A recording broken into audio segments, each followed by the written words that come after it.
Los contenidos emitidos en este espacio no son responsabilidad de la emisora.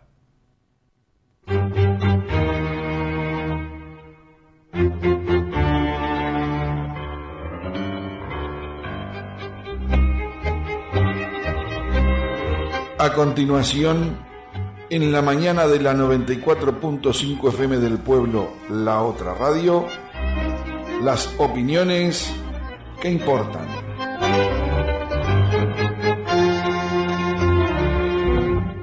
En las opiniones que importan, contamos con la presencia de la maestra Amanda de la Ventura. Buenos días. Como siempre, los jueves a esta hora, en este espacio, pero esta vez algo diferente porque nos parecía que era importante, ya que andaba por nuestra ciudad el ex ministro de Trabajo, Eduardo Brenta, porque en el día de hoy se hacen las presentaciones de nuestras listas, traerlo aquí e intercambiar ideas y justamente que nos diera un poco el panorama de su visión, de lo que se ha hecho. En la audición pasada justamente intentábamos eso, hacer una ayuda a memoria, por ejemplo, de todo lo bueno que se ha hecho en estos gobiernos del Frente Amplio. Y en particular tú como exministro de Trabajo tienes mucho para contar te escuchamos y para la audiencia va a ser seguramente un aporte importante. Bueno, buenos días primero a todos. Gracias, Amanda, por la invitación. Efectivamente, en el día de hoy vamos a hacer la presentación de nuestras listas. Eso me parece que es importante que los floridenses lo sepan y nos puedan acompañar en estas actividades. Pero sí, hemos venido recorriendo anoche mismo en el departamento de Canelones, en Pando, acompañando a Tabaré. Hemos venido recorriendo todo el país, de alguna manera haciendo una especie de balance, tema a tema, digamos, de los que han sido los cambios que el Uruguay ha tenido desde 2004 hasta la fecha con los gobiernos del Frente Amplio. Y en ese sentido, yo creo que cualquiera que tenga algo de memoria puede recordar el Uruguay que recibimos, ¿no? Un Uruguay con 40% de uruguayos por debajo de la línea de pobreza, con 5% de ciudadanos en la pobreza extrema o en situación de indigencia, lo cual significa que no disponían de los recursos mínimos para alimentarse, un Uruguay paralizado desde el punto de vista productivo.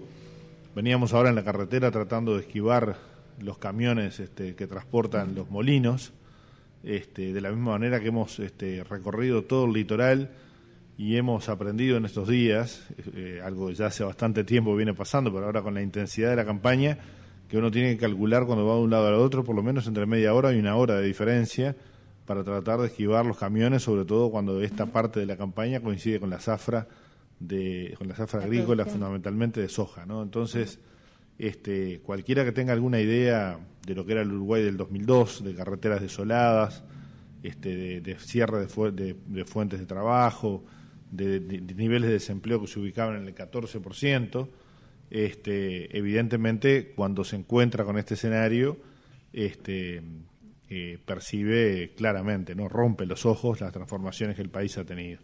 Pero no solo ha tenido transformaciones en materia productiva, esto está fuera de discusión, ¿no? Uruguay ha crecido por encima de la media de lo que ha sido América Latina, pero yo creo que la gran diferencia, y lo decía Mujica en alguna de estas entrevistas en Estados Unidos, el modelo uruguayo es mirado con mucha atención porque tiene una particularidad que no tienen otros modelos de desarrollo, de crecimiento económico en la región, ¿no? Como puede ser, por ejemplo, Chile o Perú, países que también crecieron mucho al influjo del crecimiento del precio del cobre, por ejemplo, y sin embargo uno mira el panorama social y encuentra que los niveles de pobreza de la población no han variado sustancialmente, que los niveles de ingreso de los trabajadores no han variado sustancialmente y que en realidad se produjo en esos países un proceso de concentración de la riqueza, o sea que el resultado de tantos años de crecimiento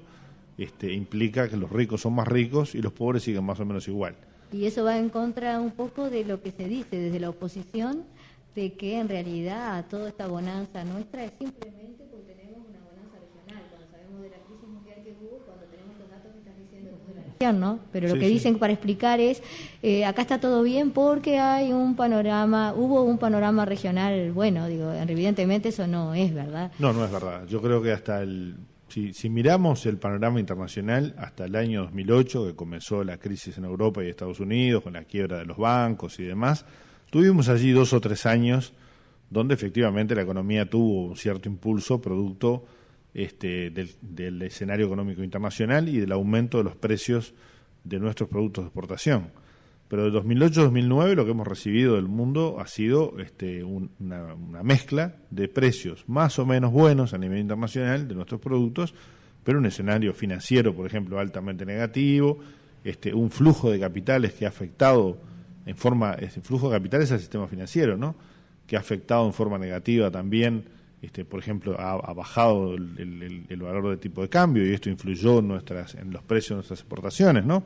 Quizá vendíamos nuestros productos agrícolas a precios altos, pero a su vez con un dólar fuertemente deprimido, y otros elementos de carácter económico y financiero que yo digo siempre que en vez de viento de cola pasamos a tener viento de frente y durante un largo periodo que venía acompañado de granizo y lluvia, ¿no? O sea que no era solamente viento de frente. Ahora, lo cierto es que la experiencia uruguaya es mirada con atención porque en realidad en Uruguay rompimos aquel esquema que decía que repitieron Sanguinetti, Lacalle, Valle y todos los que vinieron luego la dictadura ni que hablar, ¿no?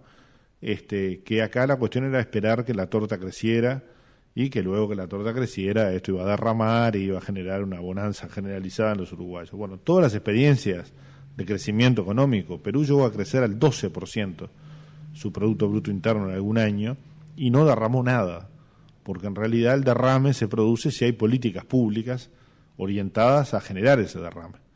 Y en este sentido, las políticas vinculadas al salario, y yo diría al salario mínimo nacional fundamentalmente, son políticas que tienen un fuerte impacto en la disminución de la pobreza. Para poner un ejemplo, nosotros recibimos el gobierno en 2005 con un salario mínimo de 1.200 pesos. Hay que recordar que Valle antes de irse lo subió 30%. Y ese salario de 1.200 pesos, salario mínimo, tenía mucho que ver con el tema de las jubilaciones y las pensiones, porque era la forma de atrasar el incremento, ¿no? Atar hacia la baja el salario mínimo nacional significaba contener los aumentos de jubilaciones y pensiones. Entonces el negocio era redondo, ¿no? No aumentaban los salarios, no aumentaban las jubilaciones, no aumentaban las pensiones. Cuando llegamos, en los primeros 5 años, pasamos ese salario de 1.200 pesos a 4.960 pesos. Uno dirá, ¿quién vive con esto? Nadie. Ahora, fue más que triplicar el salario mínimo nacional, lo cual, incrementarlo más de un 300%, en el primer periodo fue un esfuerzo importante. Pero en el segundo periodo, esos 4.960 pesos van a terminar siendo, en este periodo de gobierno de Mujica, 10.000 pesos el próximo 1 de marzo. Entonces ahí ya estamos hablando de que si bien tampoco se puede vivir con ese dinero, lo cierto es que la combinación del incremento del salario mínimo nacional, que tiene un efecto inmediato sobre los salarios más bajos, porque esto empuja a todos los salarios que están en 10, 11, 12, 13.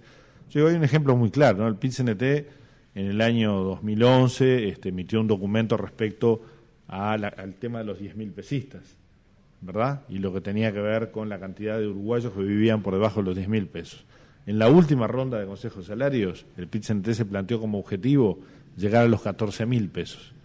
¿Por qué? Y porque ya quedaban pocos ciudadanos uruguayos en el entorno de los 10.000 pesos, salvo los trabajadores informales que todavía tenemos y que de alguna manera constituyen esa parte del núcleo duro de la pobreza sobre el cual hay que continuar trabajando. No queremos decir con esto que todo esté bien, pero lo cierto es que la brecha entre ricos y pobres en Uruguay se achicó en forma sustancial, a pesar del crecimiento económico, que si hubiéramos dejado librado su suerte, hubiera generado mayor concentración, porque todos sabemos que este sistema en el que vivimos hace que el rico sea más rico y el pobre más pobre, pero hubo un conjunto de políticas. Es importante porque a veces también se escucha, a veces incluso desde compañeros nuestros, el decir que no se ha tocado, no se ha afectado a quienes tienen más. Y bueno, creemos que no es así, ¿verdad? No, yo creo que la sociedad uruguaya avanzó en términos generales, pero la distribución de ese ingreso adicional que se generó por el crecimiento económico benefició mucho más a los que menos tenían, digamos, que a los que más tenían, ¿no? Los que más tenían también se mejoraron, ¿no? Pero mejoraron en proporción menos, por lo cual la brecha entre los ingresos de las familias con mayores ingresos y con menores ingresos se redujo sustancialmente. Eso quiere decir que hubo políticas públicas, hubo una decisión política de trabajar en esa línea. Y en el caso de los consejos de salario, fueron una herramienta muy importante para los trabajadores en este periodo. Hoy estamos hablando que el 100% de los trabajadores públicos y privados negocian en los consejos de salarios, cosa que no sucedió nunca en Uruguay, ni siquiera cuando había consejos de salarios, negociaban los públicos, ¿no? Esto ha permitido no solo un incremento en materia salarial importante. Pensemos hoy, veamos un ejemplo de los públicos, por ejemplo, cuánto ganaba un policía y cuánto gana un policía, ¿no? Los que hoy reclaman mejores políticas en materia de seguridad le pagaban 6.000 pesos a un policía y lo hacían hacer 8 horas de 2.22, sabiendo que no hay ser humano en el mundo que aguante mucho tiempo trabajando 8 horas en la policía y 8 horas haciendo un 2.22. O sea que era claro que el hombre o trabajaba en la policía o hacía el 2.22, ¿no? Entonces, ¿Era la forma de sobrevivir? Sí, pero en realidad era la forma de no hacer una de las cosas, porque era obvio que no podía hacerlas, ¿no? Yo siempre recuerdo el caso de un policía, recuerdo en el semanario Búsqueda una página entera de un policía que teniendo a un preso en el Vilar de Bo, despertó una mañana él encadenado a la cama, esposado a la cama, y el revólver lo tenía, se había escapado el hombre con el revólver, ¿no? Así trabajaba la policía en el Uruguay. Los que nos dan clases de seguridad hoy, ¿no? O intentan fórmulas mágicas como bajar la edad de imputabilidad, cosa que está demostrado en el mundo entero, ha sido un fracaso absoluto. Tenían trabajando los policías en esas condiciones.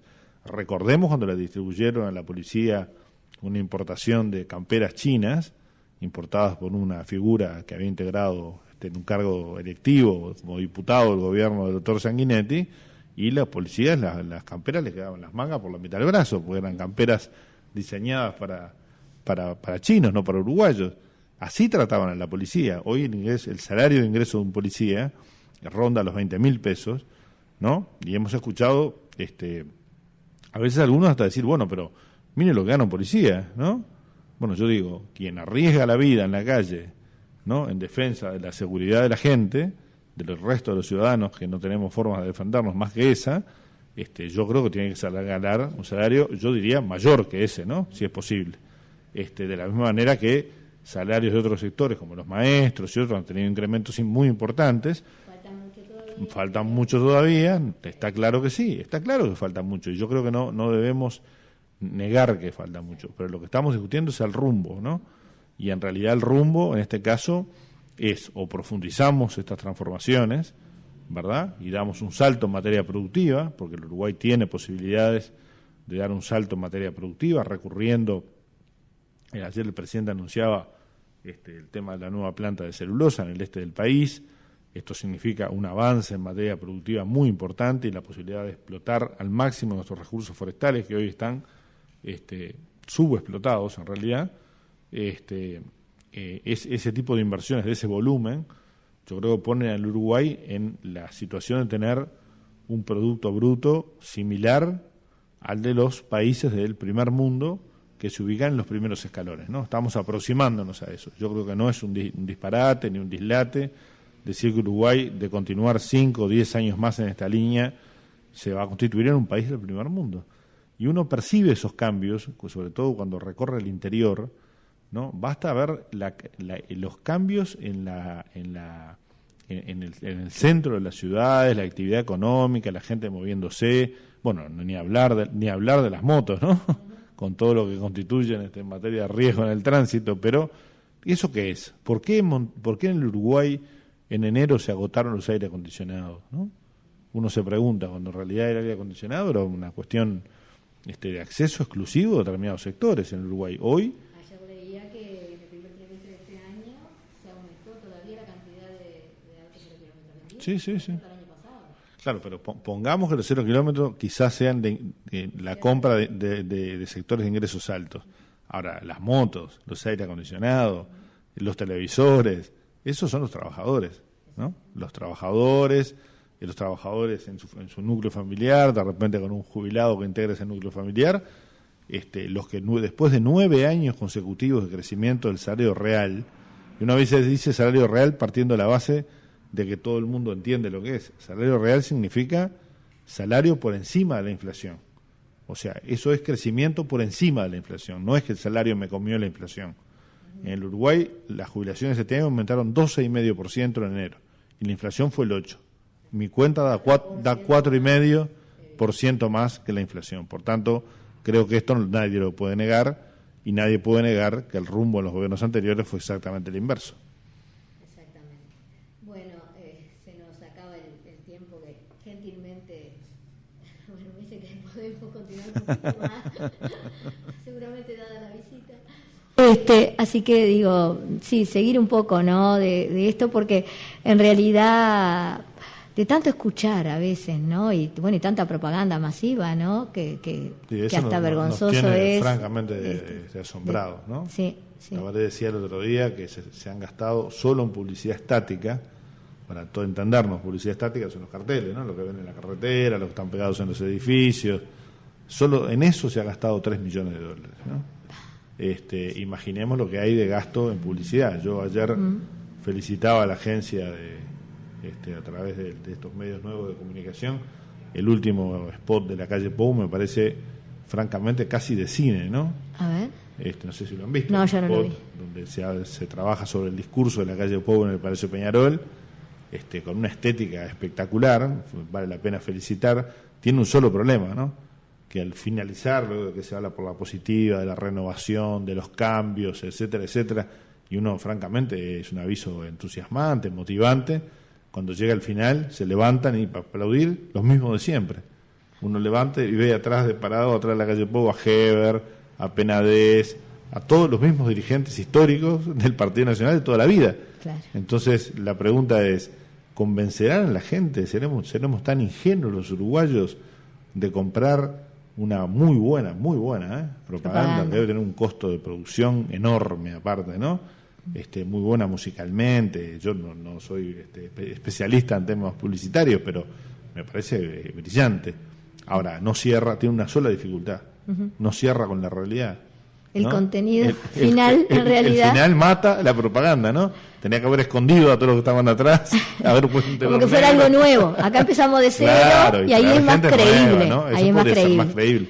Yo he mirado, y el doctor Lacalle Pou me contestó hace un tiempo atrás, que leyera bien con atención, que los asesores en materia laboral de la calle Pou tienen una condición común todos. Son todos asesores de empresas. Todos. Y casi todos pertenecen al estudio jurídico del doctor Saldain, que fuera el responsable de la reforma del sistema de seguridad social, que en su momento creó la SAFAP y demás, ¿no? Entonces, cuando la calle Pou dice que él va a mantener los consejos de salarios, pero los va a mantener no sesgados como hasta ahora, ¿no? Cuando él dice sesgados, se refieren a que estuvieron, según él, sesgados a favor de los trabajadores. Nosotros hemos dicho que hemos tratado de equilibrar las relaciones laborales, porque estuvieron 200 años sesgadas a favor de los empresarios. Entonces, nos parecía que era el momento. Dentro de todo, la sinceridad viene bien, porque la gente en realidad tendrá que evaluar a quienes defienden, ¿no? Claro, ¿Qué intereses bueno, se yo defienden? digo, si él no quiere sesgar y sus asesores son todos asesores de empresarios, ¿no será que sesgará para el otro lado? Claro. Y volverá a hacer lo que hicieron en los periodos anteriores. Porque ahora resulta que los consejos de salario son patrimonio de todos. Hasta Bordaberry quiere consejo de salario. Sí. Todos quieren consejo de salario. Yo realmente creo que la ingenuidad tiene un límite, ¿no? Uno Un cree poco como esto cosas... que se escuchó también ahora en estos días, de que van a eliminar el IAS. Todos los impuestos. Entonces, todos los impuestos. Todos, Entonces, sí. pero yo lo decía en otro medio, digo, es totalmente irresponsable, porque no dicen cómo van a sustituir esto que eliminan. Y Digo, yo porque supongo en realidad, que lo que van a hacer es eliminar todas las políticas sociales, ¿no? claro, debe venir por ahí, Y porque yo no hay calculo, otra. Uno tiene que porque- explicar que es así. Seguro, porque no está bárbaro en una campaña electoral decir que va a eliminar unos impuestos, ¿no? Todo. Fenomenal. Yo creo que hay que avanzar en materia de impuestos a la renta de las personas físicas, ¿no? Incluyendo más deducciones, buscando más equidad. No creo que el sistema tributario deba ser una cosa congelada, todo lo contrario, ¿no? Creo que a medida que el Estado tenga un escenario fiscal como el que tiene, de estable y tranquilo, digamos, con un déficit del 3%, que algunos ponen el grito del cielo, llegamos a tener casi un 10% de déficit en el Uruguay. En esa medida hay que ir mejorando en sentido de generar mayor equidad el sistema tributario. Ahora, de ahí a decir que vamos a eliminar todos los impuestos, hay un trecho muy largo. ¿No? Puede ser también que quieran cargar con todos sus impuestos a los empresarios, ¿no? Pero me parece que no. No va por el rumbo de ellos. No va por ahí, así como el rumbo nuestro es otro, seguramente ellos a los empresarios grandes no les van a intentar eliminar. Ahora sí, Eduardo, tenemos que terminar. Bueno, agradecer a la audiencia, al espacio que gentilmente nos brindan. Y será hasta la próxima. Hasta la próxima.